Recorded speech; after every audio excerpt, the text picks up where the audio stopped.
Hello Sriram, welcome back. ఎలా ఉన్నారు? అందరూ బాగున్నారా? ఈరోజు ఉదయమే 7 గంటలకు కరెంట్ పోయింది.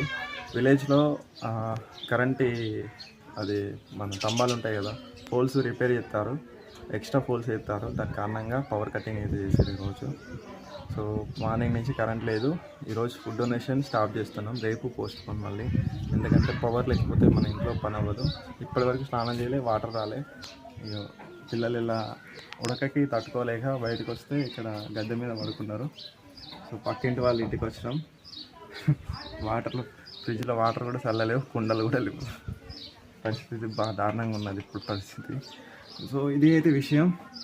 సాయంత్రం ఆఫ్టర్నూన్ 2ంటికి వస్తుంది ఆడ, అదే మధ్యాహ్నం. మరి చూడాలి, అది వస్తుందా రాదో తెలియదు. ఇప్పటివరకు వెయిట్ చేస్తున్నాం. ఇక వీళ్ళు ఉడకకి ఆగలేక ఇక్కడ మంచి గాలి వస్తుందని ఇక్కడ తీసుకొస్తే పడుకున్నారు ఇద్దరు. అందుకే విలేజ్లో అంటే ఇదో తలనొప్పి, కానీ బాగుంటుంది. విలేజ్లో ప్రశాంతంగా ఉండొచ్చు, అది మాత్రం నిజం. సిటీలో కంటే విలేజ్ అనేది బెస్ట్, సిటీలో కూడా బెస్ట్, రెండు బెస్ట్. ఇది అది అనేది ఏం లేదు, ఎక్కడ లైఫ్ అక్కడ. సో ఇది అయితే విషయం.